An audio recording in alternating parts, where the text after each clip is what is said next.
pourquoi ce nouveau rapport du GIEC est-il si important? Les shifters vous donnent des clés pour comprendre. Le groupe d'experts intergouvernemental sur l'évolution du climat a été créé par l'ONU. Il est composé de milliers de scientifiques bénévoles du monde entier.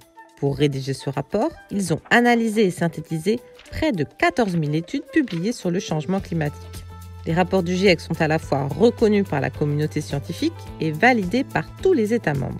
Alors, que dit ce dernier rapport? Le GIEC confirme qu'il n'y a plus de doute. Les humains sont responsables du changement climatique.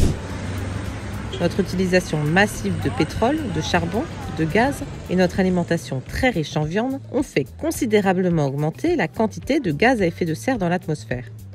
Ces émissions ont déjà provoqué l'augmentation de la température moyenne de la planète de 1,1 degré. C'est beaucoup ou c'est rien du tout? Ce niveau de température et la vitesse à laquelle elle a été atteinte sont du jamais vu depuis des milliers, voire dizaines de milliers d'années.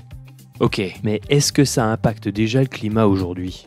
En effet, inondations, canicules, feux de forêt, sécheresse, cyclones. La multiplication de ces événements extrêmes est déjà la conséquence du dérèglement climatique. Aucune région du monde n'est épargnée. Le réchauffement de l'eau et la fonte des glaces ont déjà provoqué l'augmentation du niveau de la mer de 20 cm. Les océans deviennent également plus acides, ce qui menace la biodiversité marine. Et à quoi doit-on s'attendre dans le futur? Une fois émis dans l'atmosphère, les gaz à effet de serre restent présents des dizaines voire des centaines d'années. Si bien que quoi que nous fassions, l'augmentation de la température moyenne du globe devrait atteindre 1,5 degré d'ici 10 à 15 ans. Au-delà, l'évolution du climat dépendra des actions que nous allons mener à partir d'aujourd'hui. Pour mesurer les efforts à entreprendre, le GIEC a travaillé sur plusieurs scénarios. Dans les scénarios pessimistes, nous ferons face à un réchauffement catastrophique.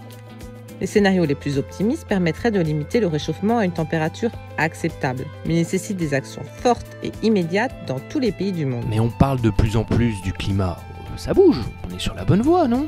Pour le moment, nous sommes sur une trajectoire qui menace déjà notre civilisation et la vie sur Terre.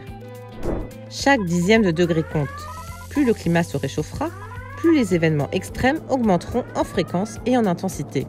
Certains changements sont déjà irréversibles, comme la fonte des glaces et l'acidification des océans. Il faudra donc s'adapter. Le niveau de la mer continuera d'augmenter d'au moins 20 cm, mais pourrait atteindre 1 mètre au total en 2100 si on ne change rien.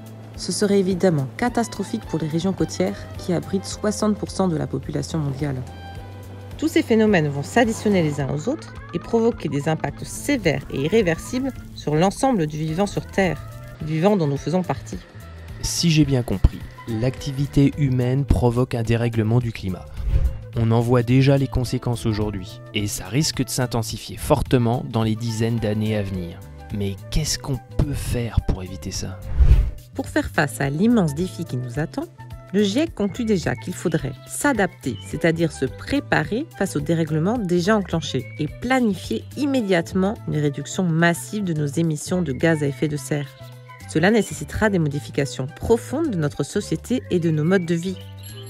Mais ces changements pourraient finalement rendre notre monde plus juste et notre quotidien tellement plus agréable.